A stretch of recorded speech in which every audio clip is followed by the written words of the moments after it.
Good evening. On behalf of the League of Women Voters of Clallam County, I'm pleased to welcome you to this forum. The League of Women Voters is a nonpartisan political organization promoting democracy. Conducting debates like this is one of the ways we encourage informed and active participation in government. Your participation tonight helps us carry out our mission. Thank you for coming. I wanted to note, if you didn't notice, in the foyer are some campaign materials as well as pro and con sheet on the proposition for juvenile detention facilities. My name is Sue Erzen, and I'm a member of the League, and I'm your moderator this evening. Please stop also at the membership table where you will find our tribe brochure.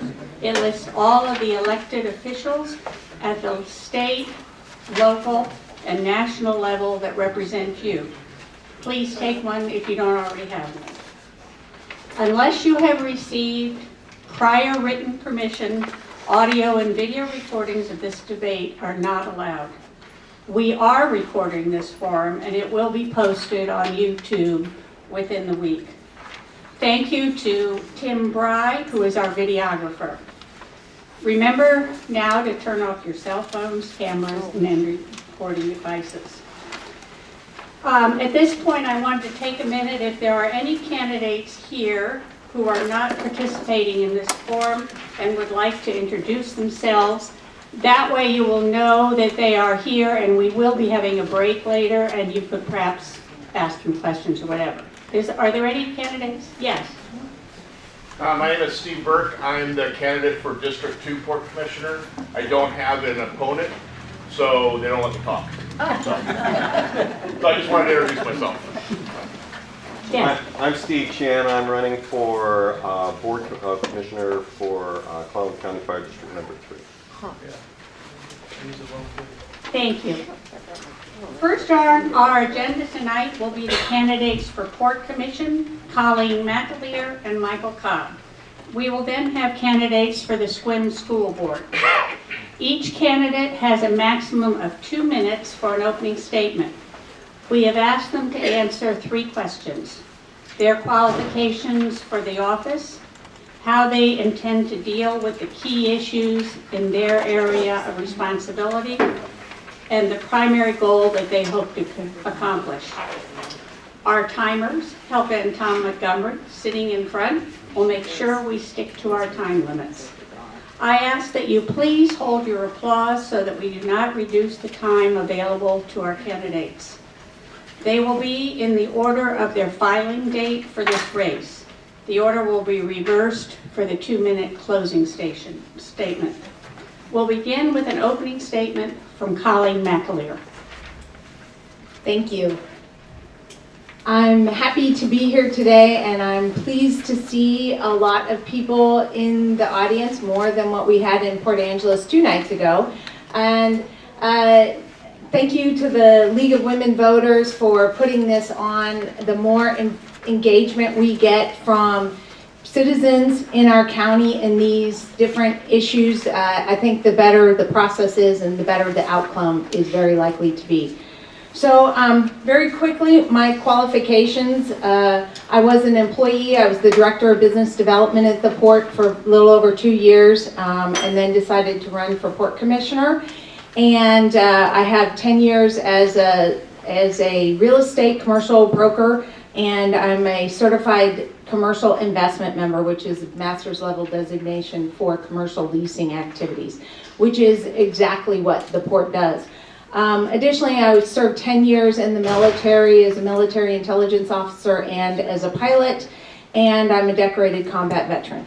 How I plan to deal with the major issues is to continue the process that the Commission has worked on for the last years. We spent 2 years creating this strategic plan where we had over a dozen meetings with community stakeholders and the public to generate what should be our goals, which this is all public information, and this is our Bible, essentially. We agreed upon it with the public, and that's how we're going forward. We update it annually. My primary goal for year one is that I want to see the Marine Trades Industrial Park very well developed. We have accomplished cleaning it up. Didn't spend one local public dollar on that, but now it's time to get our existing businesses and to locate there, but also to bring in new companies from the area in Seattle to move it over. Thank you. Michael Cobb. Thank you. Well, I grew up in rural Washington, went to business school, University of Washington, degree in finance. Well, then it only became natural that when I went in the Navy, I ended up as a finance officer with a large naval base overseas, with the annual activities going through my office about equal to the Clallam County total County budget on an annual basis. After the Navy, I decided to get some more training and more education, MBA in accounting from Seattle University, and worked full-time at the same time for Seattle First National Bank. I then was recruited to go down to Oregon for First Interstate Bank, and I ultimately became a senior lender for them, serving the largest customers in the state of Oregon. One of them asked me to join them. It was a manufacturing company. It sold products in 110 different countries around the world and manufactured in several countries, including Brazil and Canada, and sourced components and products from 25 different countries. So spent a lot of time on an airplane, not flying it, but going to see our customers in our factories. The key issues that are in front of us now are really critical for the growth and the benefit of Clallam County. And I would intend to use the same team effort that I found so successful in business. You can't do it by yourself. You have to work with a team and bring the best from the public into the equation as well. One of the primary goals I have for this next year would be to promote a more diverse manufacturing base in Clallam County and not put all of the investment dollars in one company to the exclusion of all others. Look forward to the opportunity to work with you all in terms of progress and future for our county. Thank you. Thank you both. We will now have questions from the audience. Please state your name and specify who your question is for, but know that both candidates will have an opportunity to respond to all questions. We are going to strictly abide by 30 seconds for your question.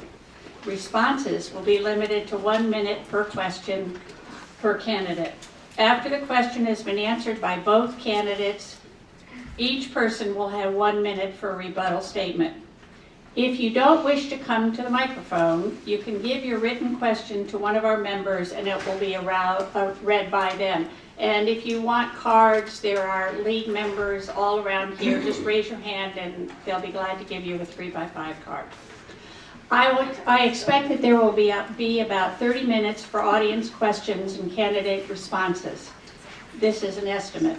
Please do not return or ask a second question. Do we have a mic? Oh, you do. Don't return to the mic or ask a second question unless I indicate that we have time for a second round of questions. We do know that there are people who are disappointed because time prevents their questions from being asked. So we have asked both candidates to remain after the forum so that you may speak with them correctly. Is there someone that has a question that they would like to ask the candidates? So Yes. they can just line up over there by Barbara, yeah. Line up Just here make along a the line. window and I'll hold the mic for you when you come up. Oh, great. You could just line up on that side and Barbara will let you have the microphone. Well, she'll hold on to the microphone, but she'll let you talk in it.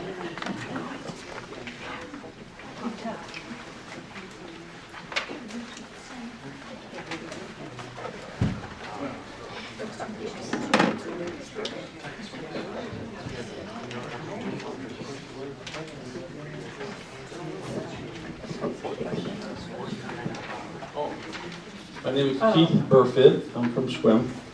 I got one question for both candidates. And to preface, I would say voters expect candidates thinking that they'd be the highest of integrity, also realistic or not, above reproach. So having said that, like I said, one question for both. Ms. McAleer, Could you list any of the criminal offenses you've been charged with? I have not been charged with any criminal offenses. Okay. That's, The same question goes to both candidates. That's Thank right. you. so if you, did you remember the question? So I just was wondering if you've been accused or charged with any criminal offenses. Yes. I was charged with assault in the state of California. It was involving my partner's ex-husband. And it was resolved with a small fine. Oh, and please remember to state your name. Yes, And we're going to alternate, unless it's for a specific candidate, we will alternate. So Okay, Michael will go first this time. okay. My name is Sheena Younger and I live in Sequim. And my question is, the port's mission is to bring people, resources, and industry together to foster living wage jobs. What are your thoughts and ideas around helping prepare and ready our hometown talent, which is our youth, to be able to stay in Clallam County and have a living wage job so our best talent doesn't move away? I would appreciate another reading of that question, please. I concur. I didn't get all of that. Just, maybe you could have somebody else read it if you're nervous to do that? Oh, I'm not nervous. Okay, good. All right, then slow down a Great. little bit. The port's mission is to bring people, resources, and industry together to foster living wage jobs. What are your thoughts and ideas around helping prepare and ready our homegrown talent, which is our youth, to be able to stay in Clallam County and have a living wage job so our best talent doesn't move away? And who do you want to ask that question? Both. Okay, well, I'll start off with that one. That's exactly the focus that I mentioned earlier. I think we need more diverse manufacturing operations, more diverse businesses in Clallam County, and that's my number one priority. How to accomplish that is not quite so easy, but we do have to continue the outreach program that's been already initiated, but looking very creatively at the kind of high-value items that would be possible to produce and distribute from our area. By that I mean high value in relation to our size, so the transportation in and out of our county, we're kind of an island out here, won't be difficult. And there are opportunities for that type of operation here in Clallam County, and I think training both in the schools and something like the Skill Center would be helpful. The Peninsula College also has programs that would help people prepare for the types of jobs that we'd like to bring to Clallam County. As a mom with a son that's in college and one that's a senior in high school, this is a really critical issue to me. And so, Sheena, thank you for bringing it up.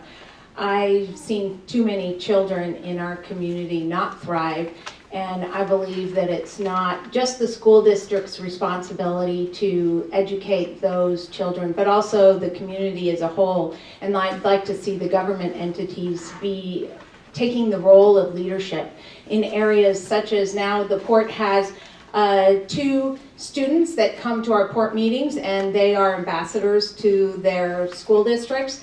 And I think they're here today, thank you. And then also internships. The port's done it before, but I'd like to see every government entity to have more internships. And then, however, we are limited by the RCWs currently that prevents the port from engaging actively in workforce development programs. But our port and others have been lobbying legislature to change that. Thank you. My name is Don Hatler. My question concerns information from the paper last night on the Composite Recycling Technology Center. Apparently the port is going to contribute $1.35 million to the recycling center. I'm told from the paper that there's a total of a dozen jobs so far, but since there's no revenue at all at this point in time, I'm wondering where they expect to get the money to repay the $1.35 million in public money. Any comments on that? Do I go first? Yeah. Thank you. The port signed an economic development services agreement, sir, with the Composite Recycling Technology Center for $1.35 million. Over about a 2.5-year period, we have been executing that contract. The larger issue is that the benefit is that through that, we were able to generate over $4 million that came to the port to develop that, to build that facility that the port will always own. And additionally, there was equipment that came to our community. The port is always going to own those assets. We are leasing them to the CRTC, and they are giving quarterly presentations and have been for quite some time to the county commissioners and the port commissioners. They have a governing board that is, they've got the vice president of Wazoo, the leading manufacturing, I gotta stop. I'll share more with you maybe at the break. Thank you. Well, thank you. Yes, I understand though that the money given by the port was not something that has to be repaid. One benefit though that was given to the CRTC was a rent holiday for a couple of years, and they will have to repay that over the course of the lease if they're successful. If they're not successful, there'll be an empty building there. And the port has some other empty buildings or other buildings that they're attempting to lease. So it will be an interesting challenge to find somebody to take the place of that if they're not able to generate revenues. The other aspect is the port owning that equipment. Having been in manufacturing and purchased used manufacturing equipment, I know you can buy it for pennies on the dollar, so I don't hold that as being a particularly high value. I want the CRTC to be successful, but I also want them accountable to the public, because public money, both the ports, the state, and the federal government's money went into financing that, and I'd like to see them be accountable for that money. Thank you. I apologize, you aren't getting your rebuttals. Yeah. So we'll start now, and Colleen, you have a 1-minute rebuttal, and then you will, Michael. Thank you. Okay, thank you. The CRTC has got several contracts currently. They've also been awarded a lot of federal funding as the nation's recycling expert group across the nation. They're globally recognized at this point, and again, they do have current contracts. A large firm, ELG, is looking to locate in Port Angeles, would likely move into what will be the former Westport facility that's nearly 100,000 square feet. That wouldn't be happening if it weren't for the CRTC. They're led by an exceptional team, and I know that there's going to be fruition coming out of this, this nonprofit entity. And again, it's part of our entire diversification plan, and it is a very green business. So if you just give it a little bit more time, I know you'll see some great results, and we'll get that marketed. Thank you. Michael. Thank you. Well, yes, CRTC has gained several contracts, and that's what's kept them afloat over the last couple of years. Most of those contracts have been spent, so it'll be interesting to see what comes up in the next 6 to 12 months. Because I know from starting up operations in the past, it takes a little bit of time from the concept to prototypes to actual production. And that time frame can stretch for a year or more. And I don't see the cash flow there to support it. It's the first time that we've actually heard that ELG is planning on relocating here. I think that's an optimistic statement. I'd like to encourage that, because they are one of the largest processors of carbon fiber. They have quite a complicated process to do that, and I'm not sure it would fit into the headroom or the height of that facility that Colleen mentioned, because they have big equipment. They bake that old carbon fiber material in scrap at 500 degrees centigrade, and it's a big operation. I don't think there'd be room for it there. Thank you. Would either of you like to take your 1-minute rebuttal to the previous question about helping to retain the young people in this area? Certainly, I will. Yeah, again, that's a big passion area of mine. The Washington Business Alliance is where I work full-time, and between the efforts that they were working on, we pivoted somewhat to rural economic development and then also workforce development and the emphasis around career and technical education for every student that may or may not be going on to a four-year degree. And I'd love to get the port more involved. We do have individual meetings. I've met with a lot of the different school board members. And yesterday, when the Lieutenant Governor was here, I was asked to speak about it, and I had Gary Neal, the superintendent of Sequim, come, and Cindy Crum, asked them to present to the Lieutenant Governor and the rest of the group there about the needs for workforce development and career and technical education and the importance of it. And so it's something that I feel very strongly about and work on all the time. Thank you. Michael? Yes, thank you. I also feel very strongly about promoting jobs for our economy. If we have good family wage jobs and families can prosper in Clallam County, the kids will have good role models to look to say that I can do that too. And that's really the sense that you need to promote with the kids of today. I understand that a fair number of students in Port Angeles High School have been surveyed as to what their expectations for the future are, and over 37% said they didn't feel like they had any hope of prospering economically or making progress in their life. I think that's really unfortunate, and we need to work as a community, both in the educational process and with the job creation factor, to improve that situation. All right, we'll move on to the next question. Yes, I have 4 questions to read here.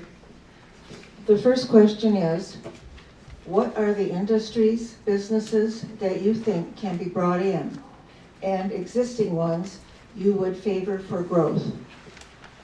Colleen would start this one. All right, the one that first comes to the top of my head is cross-laminated timber. Just last week, the port commissioners and I didn't have an opportunity to go, but the other 2 port commissioners, port staff, went over to Penticton, British Columbia, to look at a CLT mill. That entity is looking at either Oregon and Washington. And so we had Representative Theringer and Brian Hatfield, who's the governor's sector lead for timber resources, join them. And so clearly CLT is one really big opportunity. And I have their brochure and picture of them standing out front from last week. Additionally, there's so many opportunities around marine trades, both recreational boating and, say, topside repair and the growth of those industries. And so we are actively working in those areas and general aviation. Hope I hit it. Michael? Thank you. Well, Colleen touched on marine trades, and it's one that's really near and dear to my heart. The port has an 18-acre site down, you've probably seen it, doesn't look very attractive today because it's got the remains of an old debarking machine. But that's due to be cleaned up and taken care of. And that site's been remediated so that there's no hazardous waste there. That's a prime choice piece of property for the marine trades. And I'd like to make sure that that's marketed successfully, especially for companies who absolutely need access to the water. I want to make sure that, if at all possible, only companies that really need access to the water be located there, and nobody else taking up that space. There are possibilities for expansion with the companies that are already down there, and there are some nearby companies that manufacture boats that are also good candidates that need to be addressed as well. Colleen, you have a 1-minute rebuttal. Yes, so the Marine Trades Industrial Park, it is zoned for marine trades, so that's all that will be going there. Additionally, it has to be a water-dependent use. That's what it's officially called, to be located at that site, and we have our master plan that dictates it'll be marine trades, so you can be rest assured that it will be marine trades. So there are, I want to share, though, a good news story that a lot of people may not be aware of, that we spent $12 million cleaning up that site in comparison to Rainier that has been languishing for over 20 years. We got it cleaned up in just a few years in record time. We went after the actual polluters of the property, including Exxon. They reimbursed us their amount, and then also we went after our insurance company and got interest owed as well. And so there was no local dollars spent in that $12 million cleanup in the end. So now we are going forward to developing it. So I just want to share that good news story with you. There's another type of business that I touched on earlier, and that's a high value added kind of product. There's a company that is locating a startup production operation at the port. It's called Airborne Environmental Systems, and the owner of that company really is from Joyce originally, and I think it might have been a neighbor of one of the other port commissioners that's here tonight. But that is the kind of business that really is attractive to us for several reasons. One is a high value aspect of it. That product, when they make products here, can be shipped economically to wherever the market is. So that's the type of product, that's the type of company that I'd like to do everything we can to encourage to locate here. And as we get more concentration of skills, knowledge, and so forth in this area, it'll actually provide a lot more leverage to attract more companies. So there's a tipping point kind of thing that will be helpful to reach. Next question, Barbara. This past spring, at the Port Angeles Yacht Club, Karen Goshen, your executive director, spoke about the Port of Port Angeles responsibilities. She stated that the port does not support recreational boating or the maintenance of the two marinas. What are your thoughts regarding these comments? And starting with Michael. All right. Well, it so happens I was at the meeting, so I can verify that's exactly what she said. And it wasn't very well received by the yacht club for some strange reason. Actually, relating to the number of jobs, if you look at the marine trades and commercial activities, those jobs are really highly visible. You see them, you're right there. And recreational boating is a little more diverse, but I know from owning a large boat in the past that it's a hole in the water that you pour money into. So if somebody is fixing those boats, and that's an attractive job opportunity for people as well. So I do support recreational boating, and I think the port has gone to school on that issue, and I hear from my opponent much more support for that activity. As far as investing in the marinas, I want to make sure that's done well with long-term planning, because the port in Jefferson County hasn't done that, and I don't want to see a repeat of that here. So thank you. I would be shocked if that's what Karen Goshen said, and perhaps she wasn't very clear in what her position was. But understand those kind of policy decisions are the commission's decisions, and she executes those decisions. And I can tell you for a fact that all three commissioners support recreational boating and the associated jobs that come with recreational boating. We own those two marinas.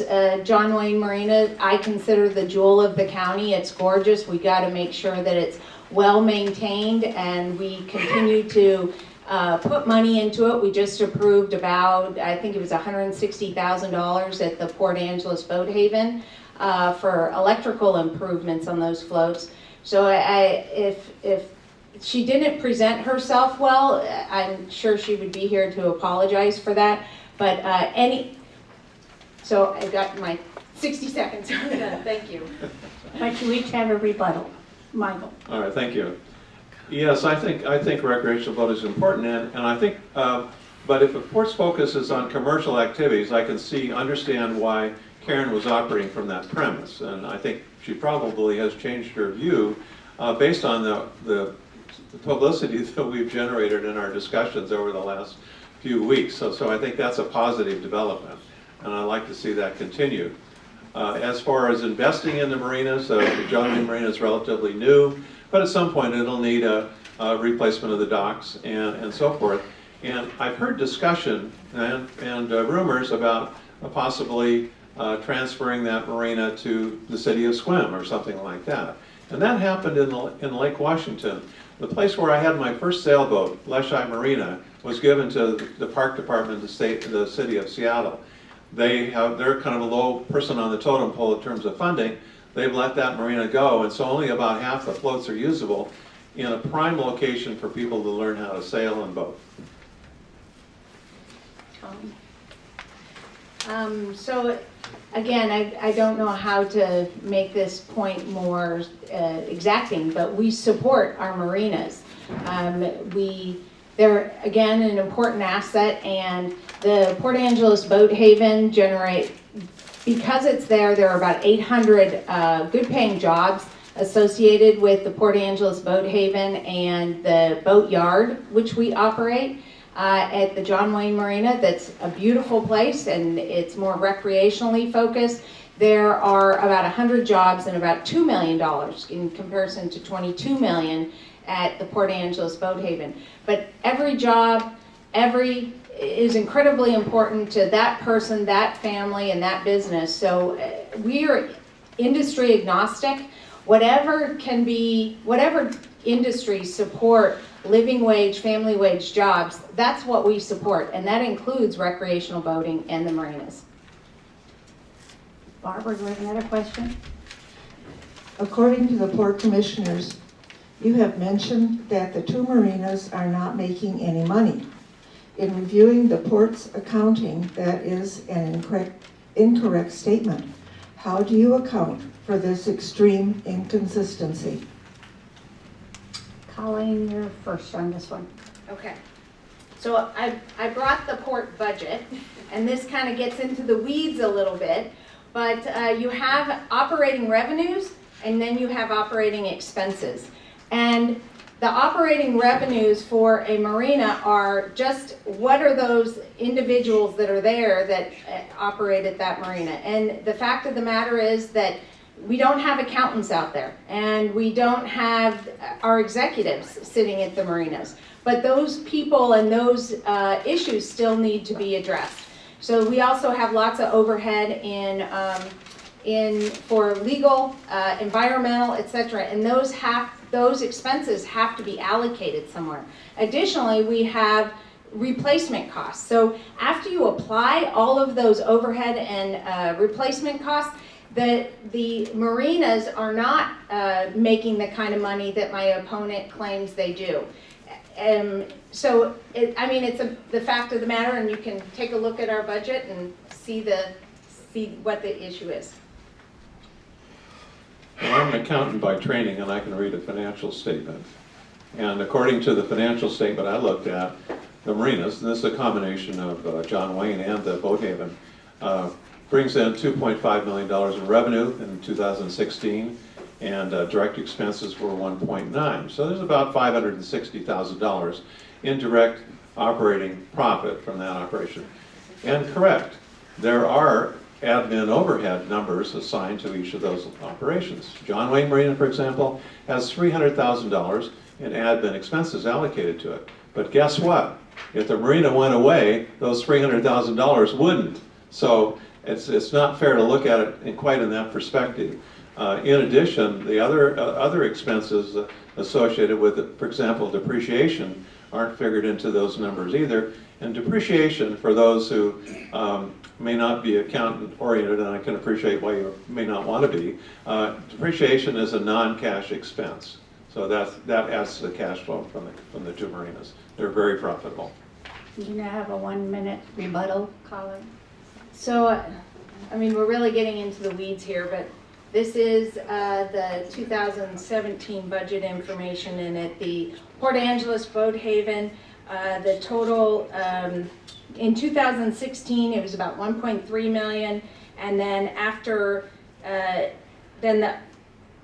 all the expenses, which include the overhead and depreciation, it was negative 42,000, and at the John Wayne Marina it was minus 140,000. So we can.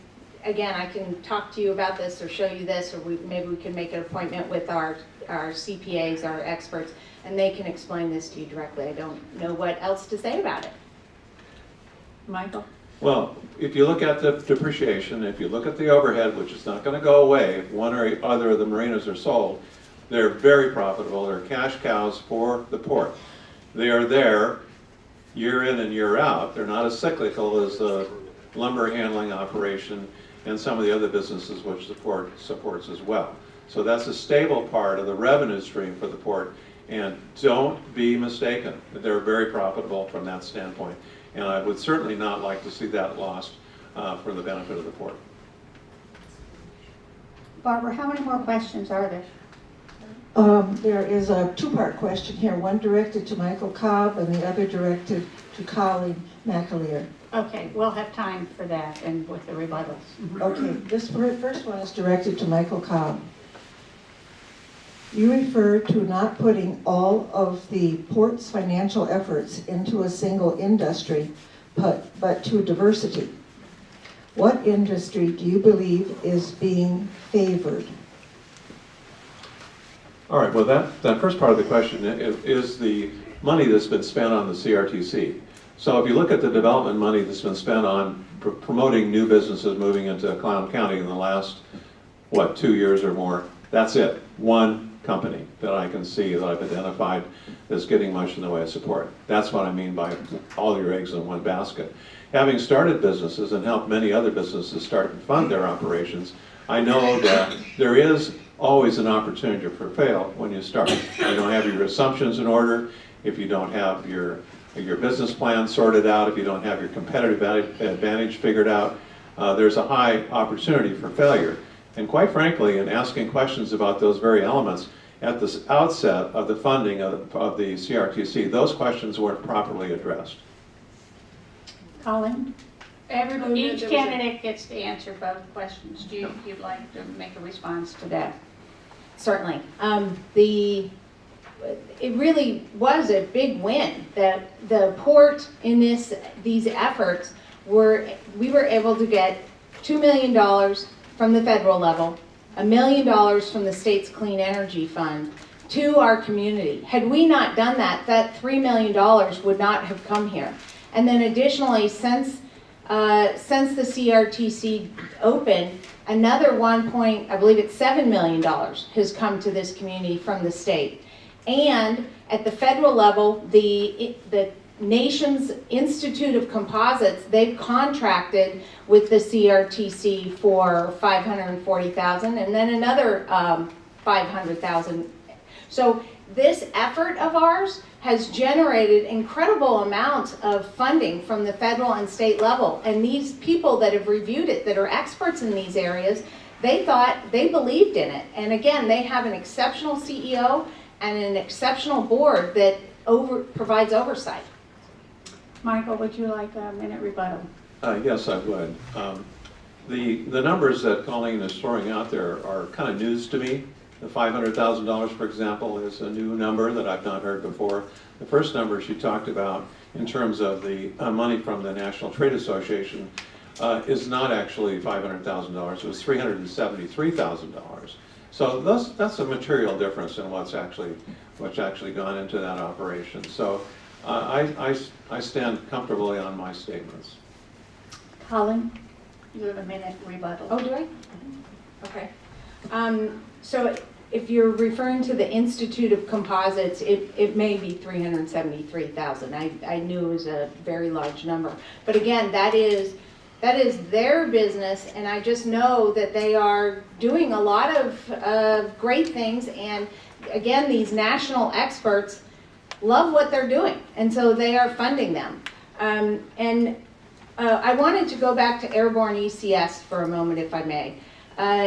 That organization is owned by Bill Lee, and he credits, I don't like tooting my horn, but in this case, he credits me with having them come here. I've worked with him for 4 years when he was the general manager of GE Aviation, and I was relentless in my pursuit of trying to get that company here and get his assets. He grew up in Joyce, and his company was in New York, and so I'm really excited to tell you that we've been able to recruit Airborne ECS to our community. The second part of the question. This one was directed to Colleen McAleer. Could the port effectively recruit a diverse group of industries within its budget? So one area that we've worked on is with the University of Washington Center for Commercialization. We went out to Seattle and gave a presentation to them. That entity within the University of Washington tries to take the intellectual property of the PhDs that have designed different manufacturing and biotech techniques that are unique and game-changing, and they try to spin off those businesses. And so we worked with them to say, hey, if we want to be a conduit for you, take your small businesses and we will provide wraparound support for those small businesses to include reduced lease amounts, etc. So that funnel of potential companies is something that I believe could be a real game changer for our community if we can get that off the ground. Michael? Yes, I think that type of effort is really helpful. In addition, the county, through the infrastructure, needs to be able to support the kind of people that are inventive and creative and can operate wherever they want to. So that's why it's so important for our county to make sure that it remains a beautiful place for people to move here. That includes the marinas, it includes the waterfront, it includes all the elements that make living on the Olympic Peninsula that we enjoy attractive to other people. In addition, we need to make sure that strong internet services are available so that they can work from this location. I made that comment yesterday in Forks and at a business association meeting, and they almost laughed out loud because they have a very slow internet service out there, and the opportunities for people in Forks to attract the kind of creativity and inventive people that can start and run small businesses with technology certainly wouldn't entertain going that far. You have a 1-minute rebuttal. I'd just say I agree that every community deserves to have exceptional broadband, and I think it's a darn shame that different communities don't have the kind of broadband that certainly that within the Sequim city limits we enjoy. Recently, Nia Bay received much better internet support based on some work that the port supported. The port recently met with the Clallam County PUD trying to understand how can we be of assistance to the Clallam PUD to make sure all those, I shouldn't say rural, we're all rural, but outlying sites and communities have better broadband access. So I agree, and we're working on that. We want to support all of our government entities that can play a role in that area. Michael, you have a 1-minute rebuttal. Right. And I think that in addition to the outreach to the University of Washington, I think other places around the Northwest can be contacted as well. But there are a lot of creative people that started with Microsoft or now with Amazon, and those are the folks that will have the money and the resources and the creativity to bring new jobs. And so that's a group that we need to attract and we need to talk to. We need to make sure that we have social media contact with them, make sure that the Facebook page that the port has is more active and more interesting to them.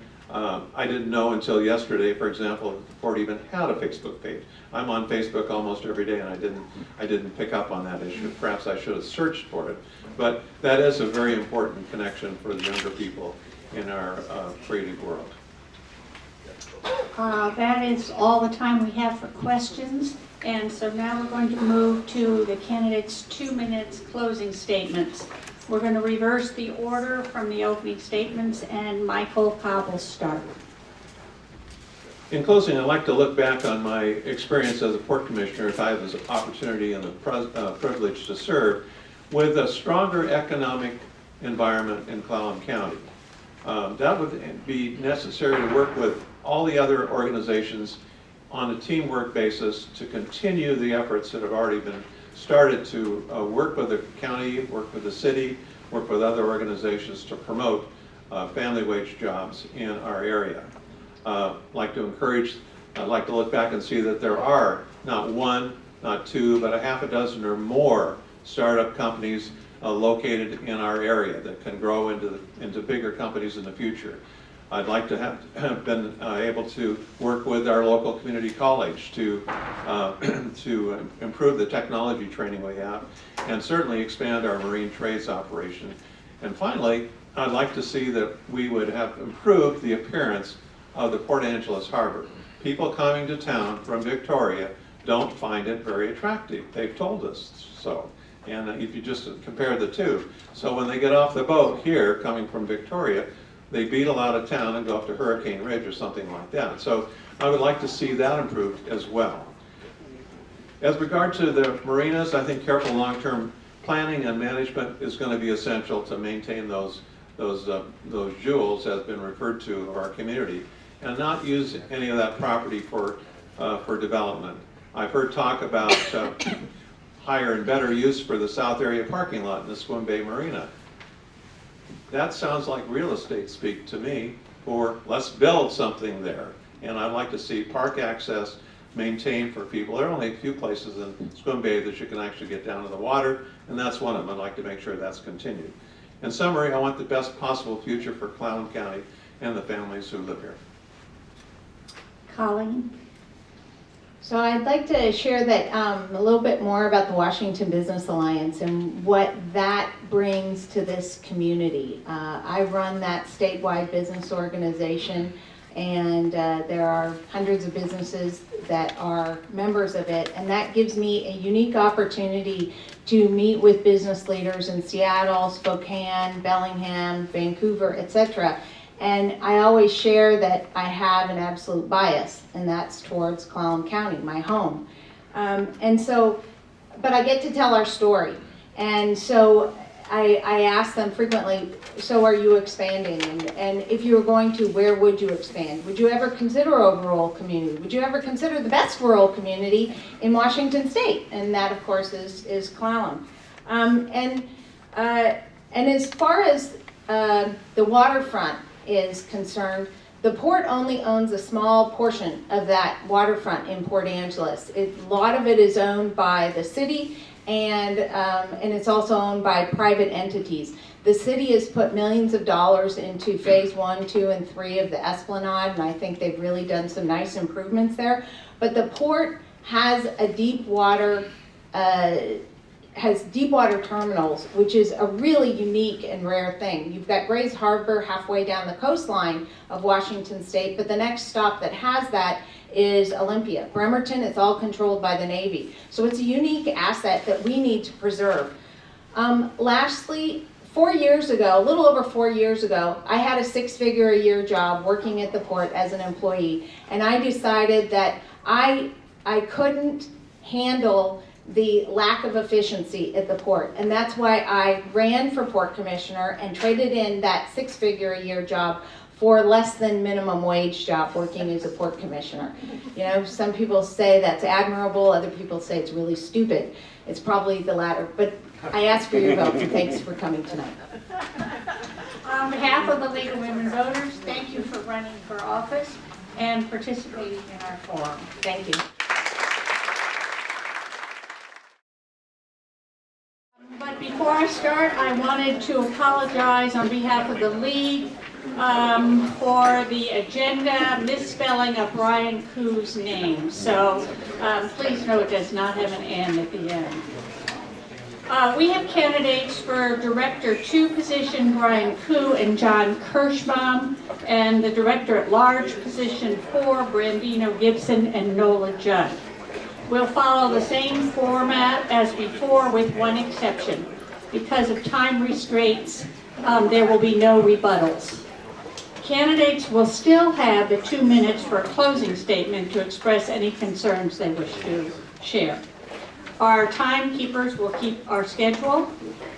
We're going to begin with opening statements from candidates for District 2 position, Brian Koo, and then John Kirshbaum. Brian? Okay, thank you. Well, thank you to the Clallam County League of Women Voters for hosting this tonight. Also, gratitude again to my co-candidates for being here in the audience, for your interest to be here. I have to admit, it's a little nerve-wracking to be up here. It's my pleasure to speak with you tonight, and my goal is to share a little bit more about you, obviously answer your questions, and hopefully earn the confidence of your vote As you may know, I'm fortunate to currently serve as a school board director. I was appointed back in May, and it's been a unique and extensive learning opportunity, to say the least. That's been something I've enjoyed tremendously, and that is, with that experience as the basis for throwing my hat in the ring to be elected, if you so choose. In addition to serving as a school board member, I'm also a father to 3 FTEs in the district. I have one of them here tonight. Liam, thank you for being here. And that's really my primary motivation for wanting to do this. Thank you. Is to continue to serve in this capacity. My background includes kind of varied. Started in aviation, shifted to sales, moved into banking and commercial finance, which I did for the bulk of my career out here, landing me currently in economic development. The intersections with what I do during the day and the role of the school board are constant, and so that's been a fortunate benefit of the 2 roles. Some of the key issues facing our students right now, I believe, are inferior school facilities and flexible graduation requirements, but probably the greatest challenge facing our district right now is navigating through the implementation of what's called the McAleer funding. And so a year from now, I'll consider us successful if we've been able to navigate through the next phase of that implementation and also have a proposal in front of the voters to address the schools. Thank you. John Kirshbaum. Excuse me, can you hear me? Good. I also welcome all of you here, and I'm delighted that so many came out. I added up my various jobs that I've had in the course of my 75 years, and they add up to 50 plus. And part of that reason is that I worked and went to school at nights through much of that, so that's why I was able to accomplish so much in the my qualifications include 23 years of with the Chicago Public Schools, and they're not all bad. They improved, and they're continuing to improve to this day. I have, my qualities are leadership. I'm also a team builder and a team player.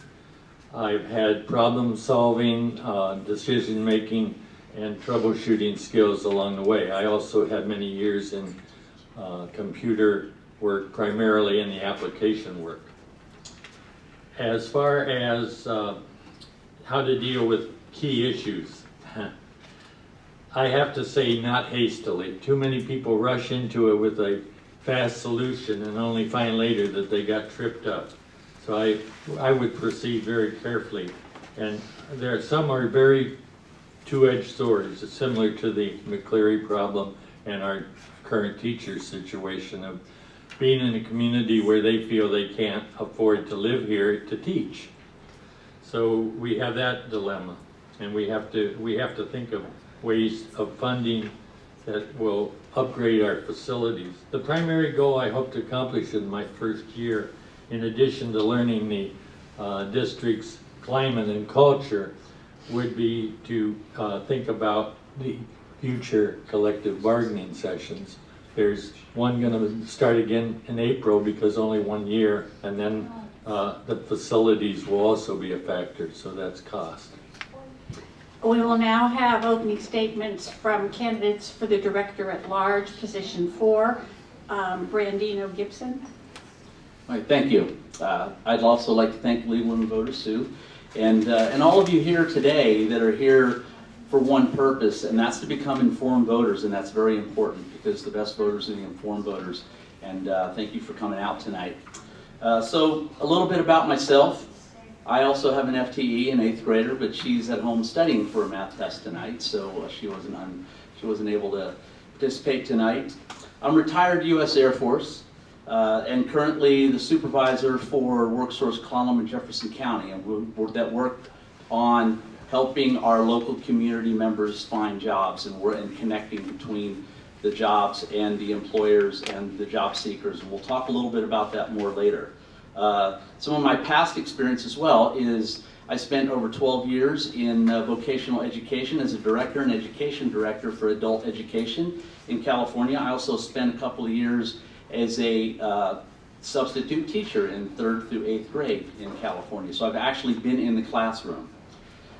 So that leads to some of my qualifications. I've been on many boards, the past president of the Chamber of Commerce last year, current past president. I've been on the Citizens for Sequim School Board, so I have a lot of board experience. My degree in workforce education development, which part of this job is to review curriculum and policies and look at that, and that's what my degree is in, and having the background of being in the classrooms. Dealing with key issues. For the last 2 years with Citizens, I've done one main thing, and that's talk to you, the community, to find out what it is that you feel we need to do, and that's very important to me. I've been a bridge builder and a communicator for many years, and I want to continue working towards that. And really the bottom line goal is this: it's all about our children, and it's working towards making sure every SQUIM student has an equal opportunity to an excellent education from trained, qualified teachers in schools that are safe and meet the growing demands of current and future educational requirements. Nola Judd. I bring to the board the concerns and viewpoints of a parent, grandparent, and great-grandparent, with descendants experiencing typical as well as special education needs. I returned to the workforce only after 17 years having and raising a family. I have also recently participated in the Sequim School District's 6-year strategic planning committee and have since then been attending the school board meetings in an attempt to come up to speed to just what their functions are. I have raised 8 children within 3 school districts, all in Washington. One of our children required support from the differently abled programs in all 3 school districts and graduated from Sequim High School. 3 needed the challenge proffered by the Running Start program, and 2 have had to deal with ADHD, which remains a challenge in 2 different states, school districts. One child's needs were not met and resulted in leaving the public school system and eventually obtaining a GED instead. If parents have any hope of each child achieving their full potential, simply addressing scholastic and vocational education is unlikely to be sufficient. I believe providing for the needs of each unique student must be a priority. And I am concerned that statewide we have moved away from having local control of our schools and have relinquished parental authority to state and federal organizations and government entities, with a resulting handicap for students, parents, teachers, and support staff. The time has come where, as a concerned parent, I have the time to become involved in reciprocation for past efforts by school teachers and staff. All right, it's now time for questions and answers. We will follow the same format as we did in the previous forum, except there will be no rebuttals. If you need cards, they're being offered as I speak. If you have a question, if you would go and line up on that side of the room, and Barbara will share a microphone with you. Please remember to state your name. All candidates will answer all the questions, and we'll go in reverse order. So Nola, you start and we'll go this way. Please, your question. Yeah, hello, my name is Jeremiah Cannon. And my question is, with the school and all that, I'm sorry to repeat this because I'm development delay. You know, I get very sensitive. I've been bullied a lot in my school at Sequim High because I was in special ed, and kids kicked me in my stomach and called me retard all that time. And it's hard for me to make friends and all that. And it needs to stop around all the schools everywhere. And then, you know, all these kids that have special needs and all that, no matter what skin color or whatever you are, your background, whatever, do not deserve it at all. Okay, my question is, I'd like you guys to stop the bullies at all time, and especially after school. You know, kids should have like an after school activity and have them do something really good for them to keep their minds in business. Thank you. Nola, would you like to address this? Certainly. I can absolutely empathize with the challenges that he's had with the special needs daughter that I've had. She has experienced a lot of those same challenges. As far as the bullying issue, I have a granddaughter in a school now that is developmentally just having issues mobility-wise, and she is being bullied just because she's different. But it is being taken to the schools. The parents are involved. They are making an effort. So I don't know what the answer is, but I do know that there is concern of those that are in authority. The key is that the student has got to bring it to the attention of somebody that's responsible. What they don't know, they can't resolve. Brandino. So I too, actually, my daughter has an IEP and has some developmental disabilities, and fully understand that. One thing I'm very proud of is, though, that my daughter did a paper, and that was her focus on that, was bullying. I do know that the district does take this very seriously, and they have been working on many training with the staff and talking within with the students. A lot of the students, especially at the high school level, have taken on many roles and leadership roles to be able to talk with other students. And I think that's a key point right there, is to be able to develop some leadership within our students to be able to help take on that role and to help the students understand that bullying is just not acceptable, and to make that bullies the outcast as opposed to those that they're bullying. John Kirshbaum. Washington State and the OSPI both recognize bullying as a serious matter to be dealt with. When I was in the Chicago Public School District 20 years ago, they started a extensive program with some foundations that was called social and emotional training. And social and emotional training was, like I say, Chicago Public School District had it for 20 years now, and they have cut down on that. Unfortunately, the gangs and the murders and that still go on, but the bullying and cyberbullying has been corrected by about 13 to 15% in the last period. So it's something that you have to work on. Your parents have to come to the school and let them know. There has to be incidents reports, and there has to be action taken against the offender. Brian Coop. Thank you, Jeremiah. Thank you for sharing that and the question too. And like everybody up here, it's heartbreaking to know that we know it still exists, and it's heartbreaking to hear a firsthand story. As a school board member, we set policies to address this. I agree with all my other co-candidates about having to be aware of incidents.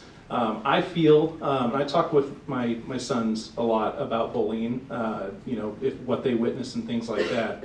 My observations, I feel that over the years since I was in school, cultivated an environment that where peers, I think, are more hyper-vigilant and looking out for one another. Is it perfect? No. One of the things that concerns me as a parent and a school board director as well is the cyberbullying. That's an entirely different game than what I had before. Awful things were said about me on the bathroom wall, whereas now they can be proliferated online. And just know that it's a concern of mine, and I appreciate you being a voice for others who aren't here tonight. We have another question. And Brandino will go first with this question. Hi, my name is Erin Dwyer. I am a sophomore at Sequim High School. So, as you may know, Grey Wolf has been having kind of an overpopulation problem. The cafeteria, there is no room for the students. They have to get their lunch in the hallways and then eat it in their classrooms. This has been kind of a big problem that we've been kind of addressing at the high school. And I was wondering, do you have any future solutions or conclusions that you could plan on doing within this next year to kind of help resolve this issue? Great, thank you. And so my daughter was a student at Grey Wolf, and I remember those days when she was taking lunch out in the hallway, and not only in the hallway, but she was doing lunch in the gymnasium. So they had to reset up the gym where they had just been playing sports, put tables in there, and then take that back down again for them to be able to do their sports. I don't even know how hygienic that is. But we tried to put a bond before the voters over the last couple of years to be able to help correct that issue. And in reality, it's going to take some facility management, and it's going to take some new facilities in order to fix that problem. We do need some upgrades. Grey Wolf, we did have a wonderful new CLT classroom there that was just built. Can we find some funds, work with that CLT program to put an addition on there? I don't know, but I know that Colleen McAleer talked about that earlier with the port, and that could be a direction to go, talking with legislators to be able to get that option on the table for us. John? Very definitely. This is a problem that disturbs me because I hear about overcrowding, and then I hear about 42% of our students are on free or reduced meals, and some of the particularly elementary school students don't get enough time to eat, let alone go somewhere to get it. So yes, we definitely need expanded facilities. That was part of the recommendation for the bond issue, and it needs to be lived up to. Brian? Thank you, Aaron. Oh, is this on? Oh, is this on? I'm sorry, I won't do that again. Aaron, great question. We've got to pass the bond. That's how we expand the facilities. This past year, I was fortunate to serve as president of Citizens for Sequim Schools, which is the advocacy organization to beat that drum. As Nola mentioned, there's been a strategy session with the school district staff. I'm excited. I don't know what the next proposal may look like, but I tell you what, I have a very strong confidence that it's going to be reflective of feedback received from you and the community. But that's how we address it. We're also taking other proactive steps to move teachers into the classroom that were in support roles before. So that's another thing. One thing to be aware of, this is a very tricky issue as we're navigating through the McAleer funding implementation, is balancing bringing on more staff. But first we have to have a place to put these students in classrooms, but then moving or potentially bringing on more staff, all the while ensuring we maintain the appropriate level of pay. Nola? I was so interested in listening to what everybody had to say, I forgot what we were even talking about. We're talking about the crowding at Grey Wolf. Oh, okay. As a parent, I don't even have kids over there, and that's probably why this whole thing just went above my head, because I can't even begin to relate. I'm concerned, I guess, that I think that some of the requests that we have received as parents and as public for funding for these facilities started out very grandiose and then have been resubmitted, and this is our minimum requirement and this is our minimum requirement. I sincerely hope whatever the minimum requirement is this time is accurate. Another question. And the first, sorry, and John, you'll be responding first. Okay, I'm Allison Vanderweg. I'm a junior at Sequim High School, and I was just wondering what programs or steps you would like to put in place to tackle the Core 24 graduation requirement affecting our Which program? Core 24. Could you explain that to me just briefly? That is a requirement starting for the junior class this year, that they have to have 24 credits to graduate, which means they have to pass every class. 24 credits, yes. I'm from the old school, and they had set requirements in my days, and it wasn't a moving target. It seems every time that a new program or a new project comes in, there's a moving target as to why change it to 24 credits. I'd rather see those credits used in a way that equips our kids, particularly in high school, that equips them to deal with life problems. In my era, we had a course in our senior year called Senior Problems. It dealt with how to do a budget, married life, separation, all kinds of issues. And that is probably more important that they structure a life-needed requirement into the program rather than just mere credit. Brian? Thank you. I hope I got this right.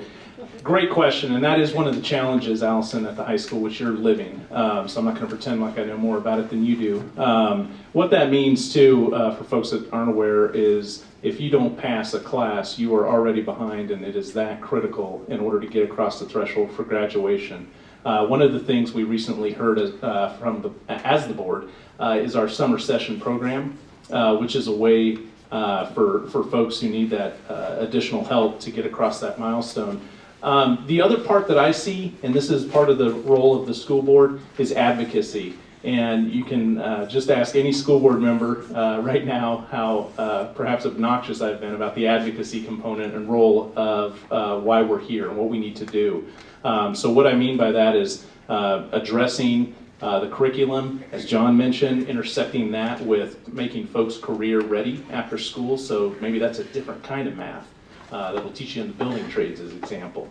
So those are ways that we're addressing it, but very aware at the board level. Nola?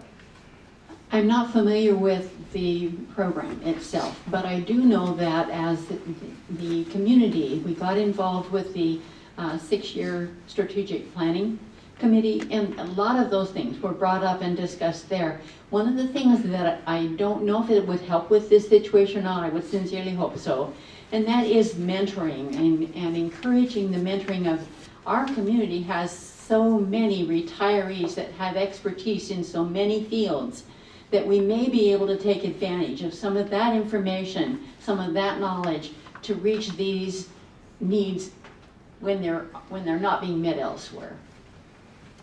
Brandino? So a couple of different issues surrounding this. So for example, we just got done talking about overcrowding facilities. Well, one of the requirements is 3 science credits, with 2 of those being a lab. And we have science labs in our high school built in 1969 that are not up to speed to be able to teach our kids to be able to get through this system. So one of the things we have to address is those science labs, just so our kids can meet that requirement. There are other requirements there. I talked about earlier my background in vocational education. We're heading in a direction with STEM and CTE, and with those, is it possible we can do some creative development within the curriculum to where we're looking at, say, some mathematics within a welding class or an engineering class that does still continue to meet the requirement of the state, where the kids are able to get through their CTE program, but also meet the graduation requirements. And those are some things we can look at. Do we have another question? Oh, and Brian, you'll be the first responder on this. All right, Sheena Younger, I'm from Sequim. And as a parent of a recent graduate and 2 new middle schoolers, I think it's really important for our school board to be involved and engaged in our schools and understand what's happening by having boots on the ground. In the last 2 to 3 years, what has been your involvement with our schools? And if elected, what would you do to keep involved and engaged? Thank you, Sheena.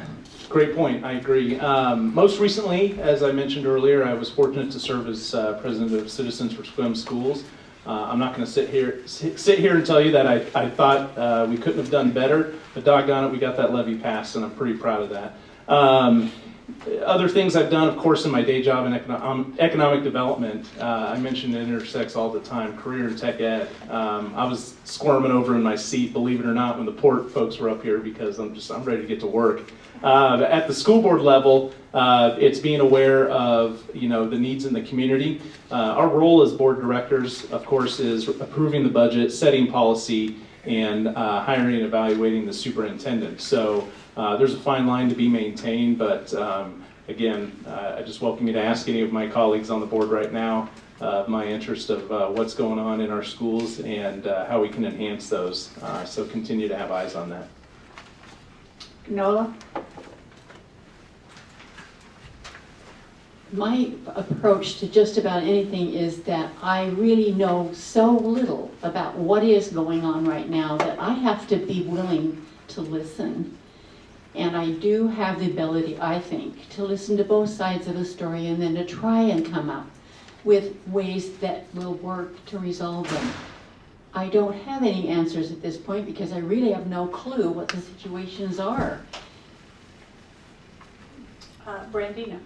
So for the last 2 years, I've been the vice president for Citizens for Sequim Schools. Now, what does that mean? So we know that we've had, because we haven't passed a bond, we've had some opponents of the bonds. I've gone out and knocked on doors and walked into the lion's den and spent time with those people that are against our school bond and talked to them to find out not only why, but why they should support. And it's also helped me learn some things about what they would support. So I've done that for 2 years. I've gone to city council, county commissioners, the hospital commission to get their support to all of our bonds and levies. I've also spent some time in my daughter's classrooms. I've helped with grading papers. I was clueless with some of this new math stuff, so what did I do? I raised my hand and said, let me come in and help grade papers so I can learn more about it. And I you know what? Some of that stuff isn't too bad that they're learning in there. John? One thing that really concerns me is the safety aspect, and I mean safety of students and staff. This is a problem that I saw very deeply. I mean, you think this situation here is bad. In Chicago, it was horrendous. You need a safe environment. I think there's too much laxity, and I think there's too little effort being done. I don't think if we had a shooting here, a gun sign isn't going to stop somebody with the intent of doing it. You've got to, and one officer is not going to protect, what is it, 5 schools? And if they know that, they're going to take the officer out first so that there's no communication. So I'm concerned too about CLT. I hope that the CLT has enough testing that it meets earthquake and other conditions that might affect it. All right, one more question, or 2 more questions. And Nola, you'll be the question on this one.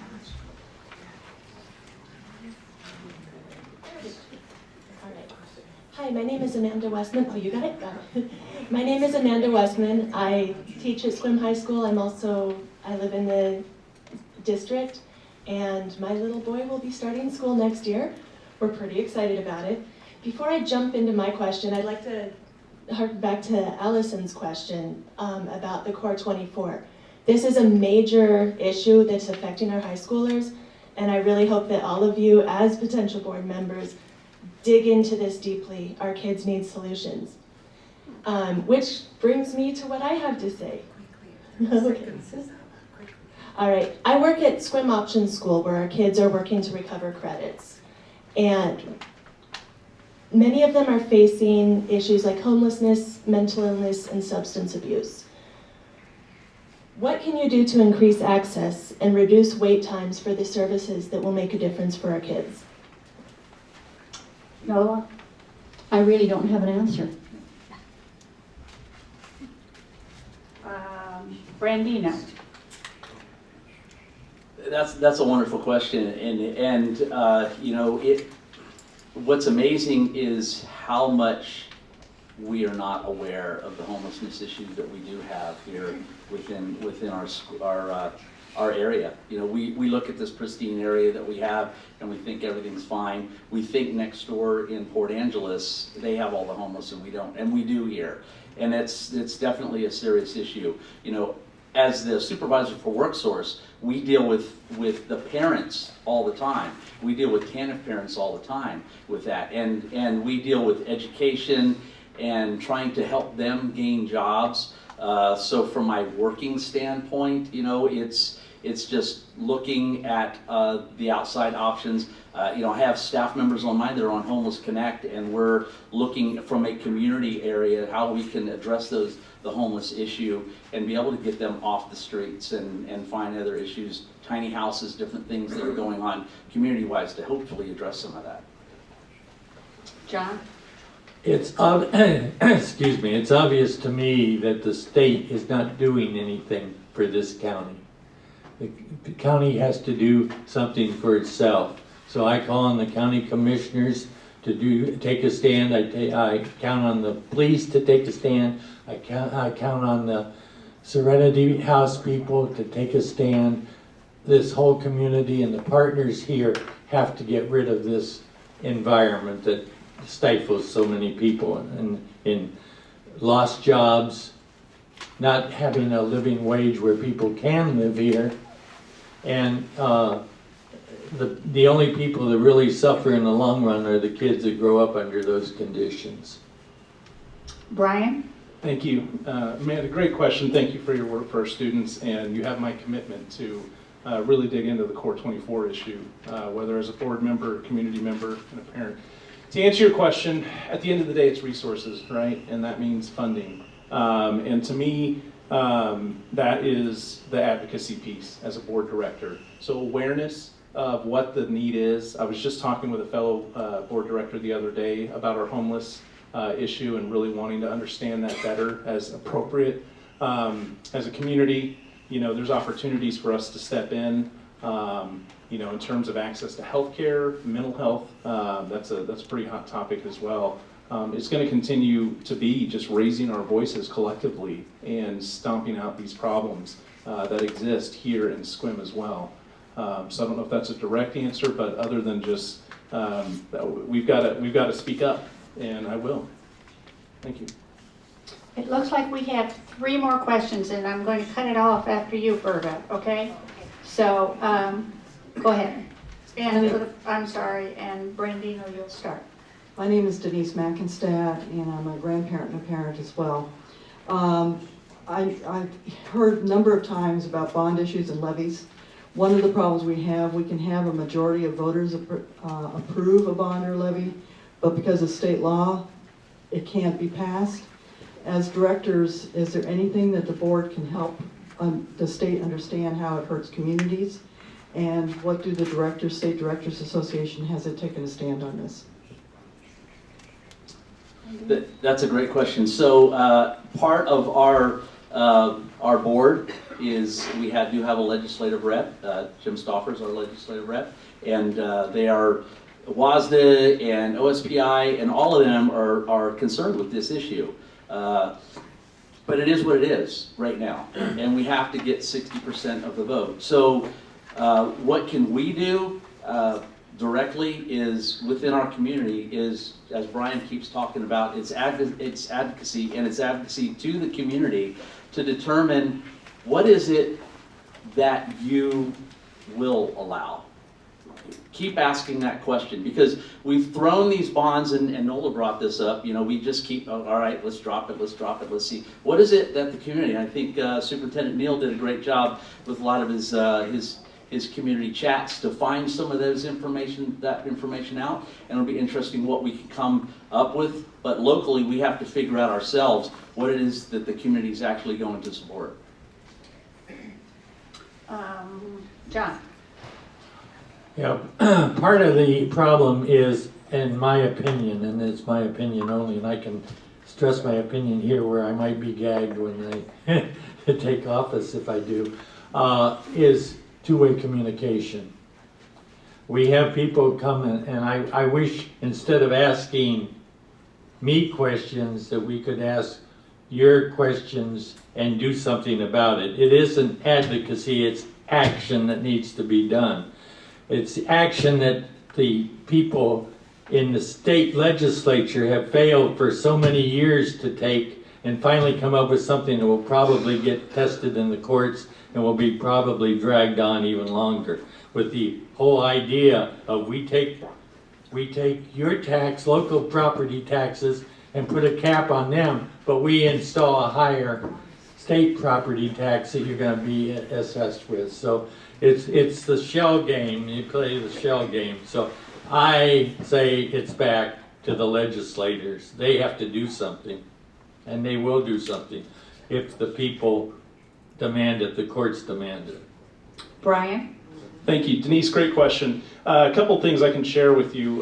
Jim Stoffer is the board's legislative rep. He was kind enough to take me under his wing and let me be his understudy a few weekends ago for the Legislative Assembly. I do want to report that the School Directors Association does support legislation that would reduce the supermajority requirement to a simple majority. Now, it would be disingenuous of me to sit up here and say that I fully agree with that. I have an open mind on the matter, but one of the things I want to articulate is levies are short-term debt instruments that encumber me and my wife and our household. Bonds are long-term debt instruments. Those encumber essentially future generations. Now, I'm not resolved on the issue. I do have an open mind about it, but I do see the value of a supermajority. However, I recognize too the extreme efforts and money we've spent to fall short of that. Another question. Oh, no, you got, no, I'm sorry, Nola didn't speak. That's all right, that would have been fine just to do it. I think all of my colleagues here have really covered most of the bases, but one of the things I guess that I'm concerned about is that it seems to me that WASDA and some of these organizations have wish lists, but they really don't seem to have the power to make it happen. And I'm not sure how that does any differently. The legislators have got to be it, because they can get all the information in the world, but if they don't take action, so what does that do to us? As citizens, we've got to get involved with our legislators. We may actually have to go sit on their doorstep, because writing letters I don't think is going to do it all. But I think that depending on these organizations, they can only put out wish lists. The legislators have got to take the action. Now, another question. I'm Susan Mullen from Sequim, and I am disgusted to live in an area that will not support the school system. I'm trying to understand why that has occurred. I must know only the right people that vote for it or something. I would like to understand, I'd like to get your input as to why you think we have found ourselves in the situation where our children are so shortchanged. And I'd also like you to address a rumor that's going around, so this is the time to bring it out, which is that the parents of the students do not support the bond levies. John? Yeah, well, that gets back to my attack on the, well, it's an attack. There is one state copies another state in this case. Illinois was a prime example. Lottery, supposed to pay for K through 12 education in Illinois. Nope, go through the general fund. All the legislatures divert the money off into their special interest groups. And that followed here too.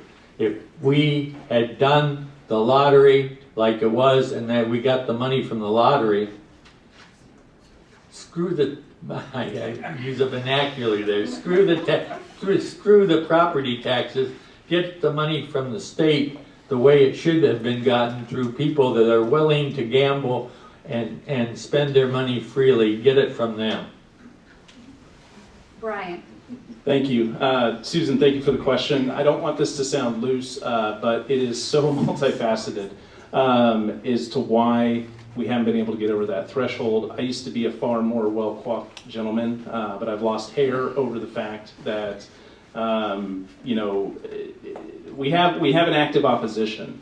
But to what the rumor you mentioned, and this is my belief, we have a strong pocket of apathy.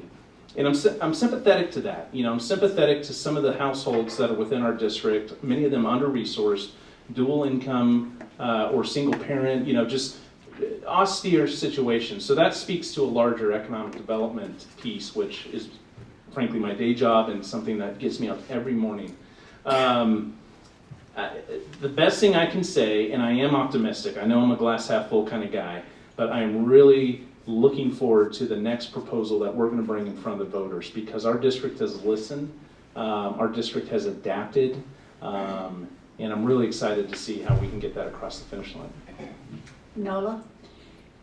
One of the things I guess that I think maybe hasn't been really addressed yet with what my cohorts here have said is the issue with the teachers and having their hands basically tied by regulations that are mandated by who knows who, and having their teaching have to be changed to meet new criteria almost on an annual basis. It's no wonder that our teachers get a little bit frustrated with trying to deal with all of this. That is just one facet, like you said, that it's multifaceted, but that's one that I didn't hear brought up, so I thought I would share that. Brandino? So let's look at some numbers, optimistic wise. 59.7% of our community did support the bond, so that we were 50-some votes short. So the community does support it. We do know that. Other numbers are, anytime you put any ballot out there, you have 30% of the people are always going to vote against a tax, and 30% of the people are going to vote for, and I don't care what you put in front of me, I'm going to vote yes for it. So we're fighting over 40%, and we need 60. So that's 30% of that 40% left that we have to figure out how to get. So again, it's part of the communication, it's part of finding the right package and all. Now, you did ask a final question as far as a rumor. It's not so much, the data that we show is it not so much that the parents are voting against it, they're just not voting. And that's where the problem is. So we have over 3,000 parents within our community, and we've been working on that with citizens, and we got that from 700 up to 1,200, but that's still far too short. Berta, the last question. He said, uh-oh. I'm Bertha Cooper. My husband and I live in the school district. My question is, students need modern facilities. Students need good teachers who feel valued and rewarded for doing good work. Somebody mentioned it earlier, how do you balance those two things? It's a dilemma. It's a dilemma. So my question for you is, how would you engage the community in solving this dilemma? What would you do that you haven't done before, or hasn't been done before? Brian, you're first. Shoot. Okay, that's a great question, and Bertha, thank you. What hasn't been done before? I'm not sure, because engagement with the community, sitting down with individuals and talking about that. My optimism again lies with presenting the right plan forward.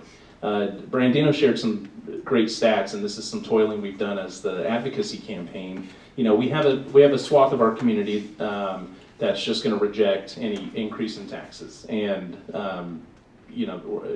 I would love to change their opinion. There may not. Somebody made a comment before about a slide rule. Why aren't we using slide rules in schools? I'm like, are you kidding me?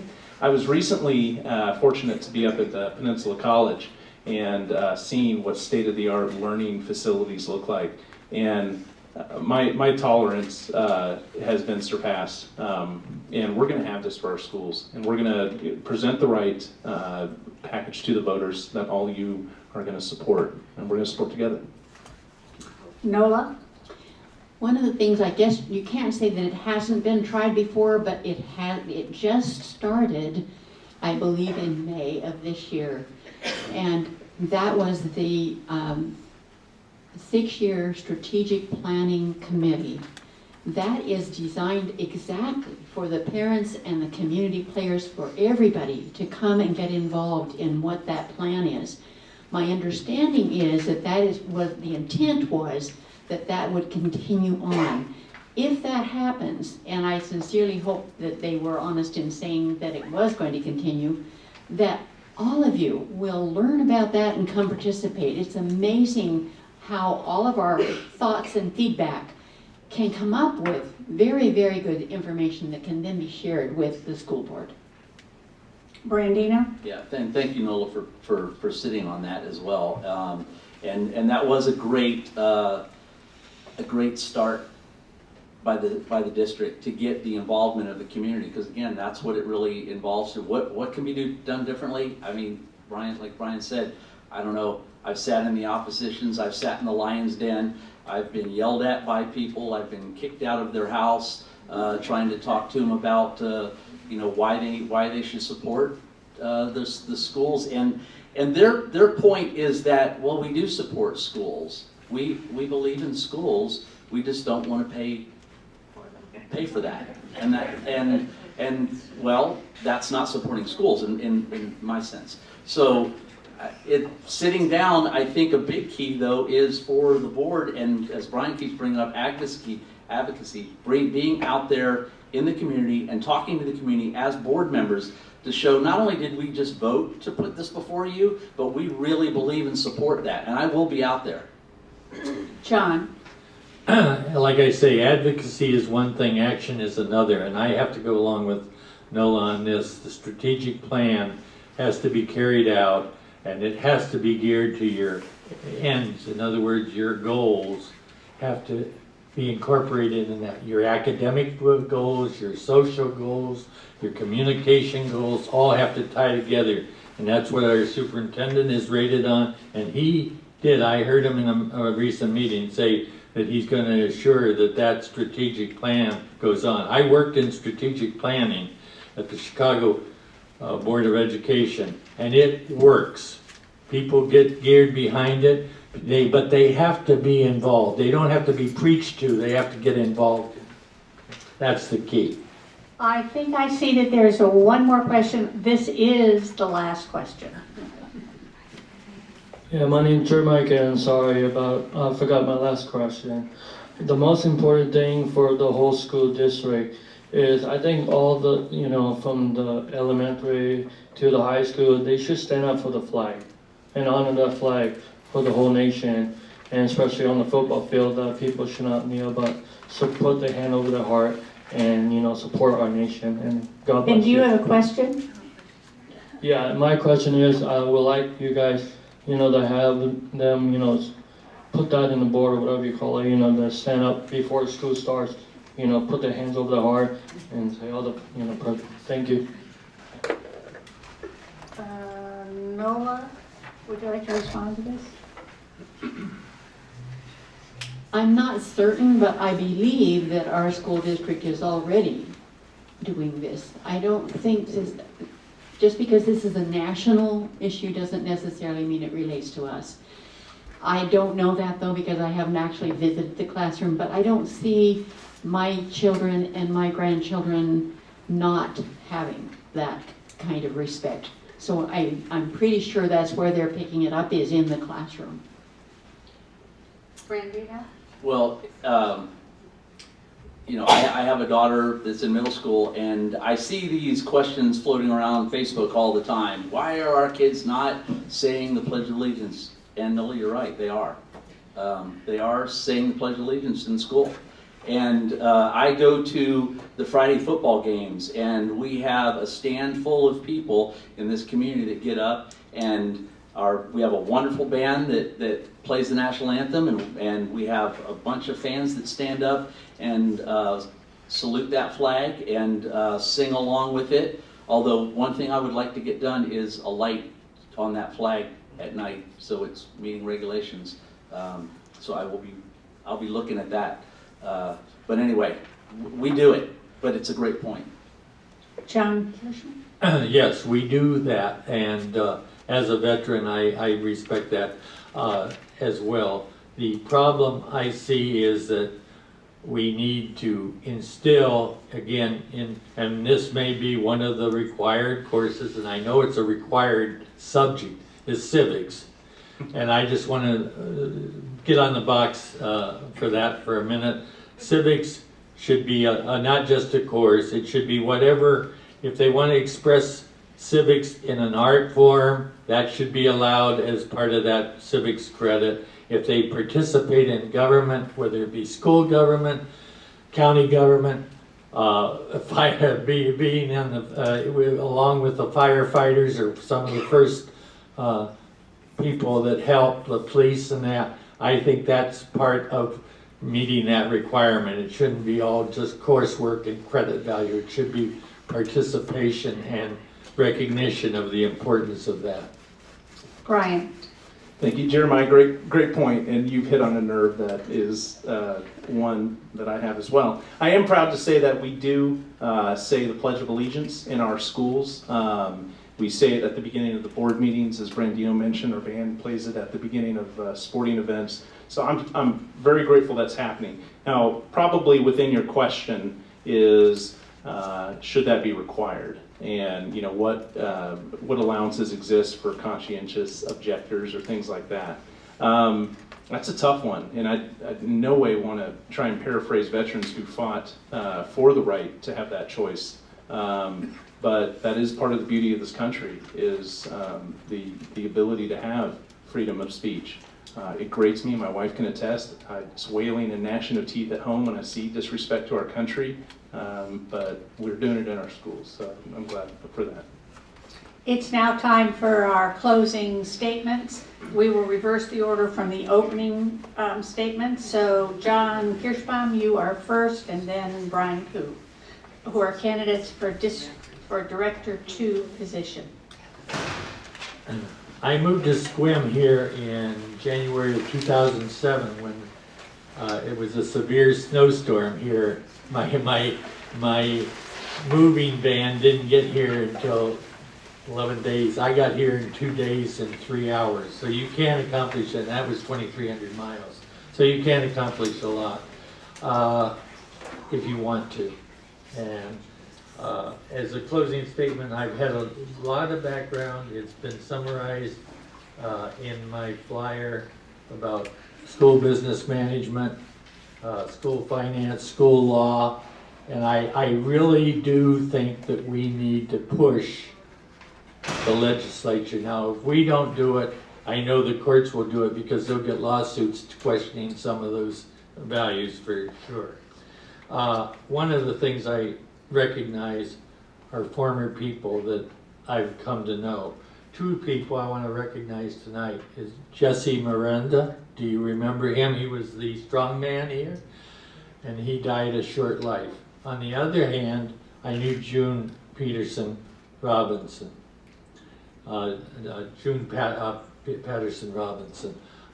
Peterson Robinson.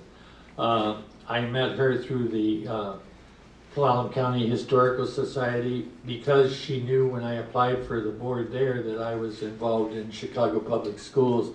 She had a lot of questions for me, and I had a lot of discussions with her about the good, the bad, and the ugly.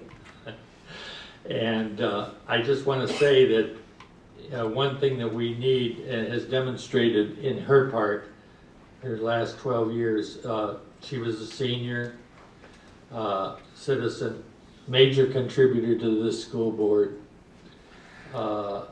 And if I can be anywhere towards what she did in her efforts here, I will do something. So I am, and I thank you all for coming, and I wish you the best in the year ahead.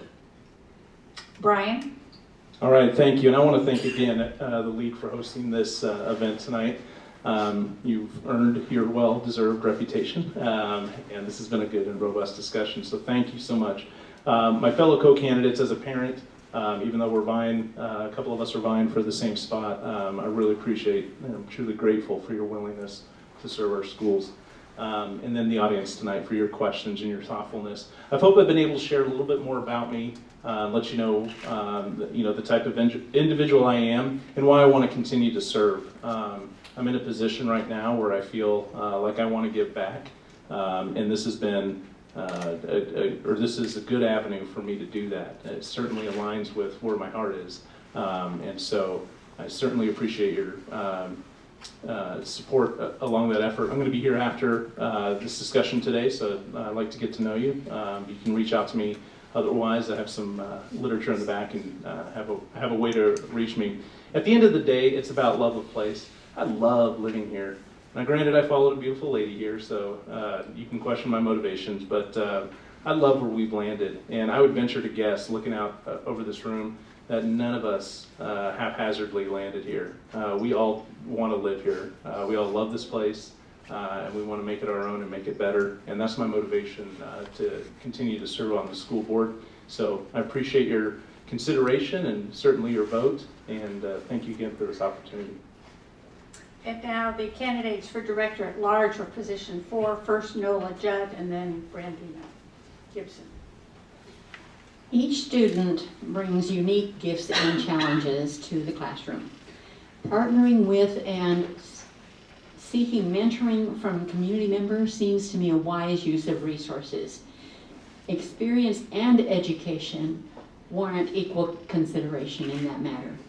If staff are to assure each achieve their full potential, over-regulation needs to be avoided. Class sizes, staff support, and wages need to be more than merely adequate. Teachers need to be able to improve techniques only as warranted, not as forced by a legislature that may not have all the facts or feel pressure to change curriculum and testing criteria by special interests rather than by those who must implement their mandates. As a parent of 8 unique children, and a Clallam County citizen for over 20 years, I believe I bring a substantial background to this position.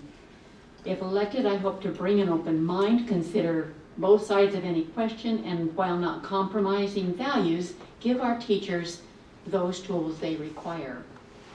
I believe the quality of teaching will improve best by empowering teachers, not regulating them, and routinely forcing curriculum changes and testing outcome expectations. We also need to match teacher skills with student needs and provide ongoing support, including wages, commensurate with staff experience and expertise, if we are to motivate and retain quality staff. While students thrive in an environment that encourages active, not passive learning, I fear the public has lost faith. They are being told true facts when facility requirements are reduced and resubmitted over and over again. Another source of funding may need to be sought. Brandino, Gibson.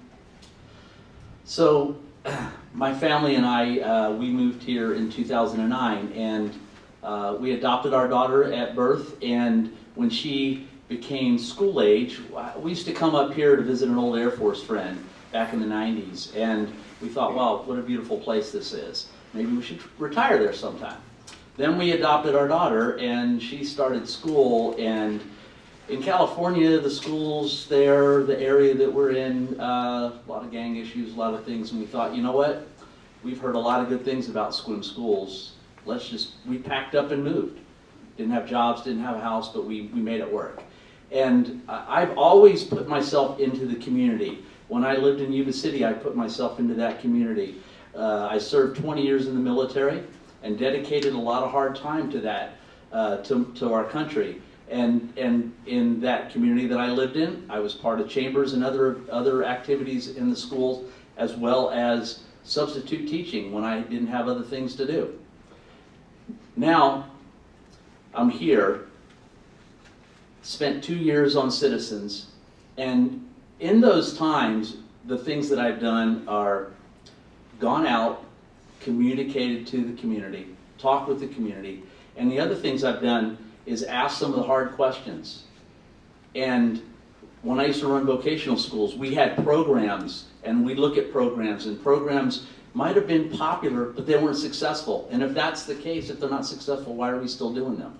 And my background in curriculum development, and my background in the schools, and my background in working with boards and working with you, the community, I believe makes me a good selection for school board, so I hope that you feel the same and vote my way. If you have more questions, as I mentioned, we've asked the candidates to stay and you could talk to them. On behalf of the League of Women Voters, I want to thank all of you candidates for running for office and for attending this evening, and to all of you for attending and asking such great questions. Thank you for coming today.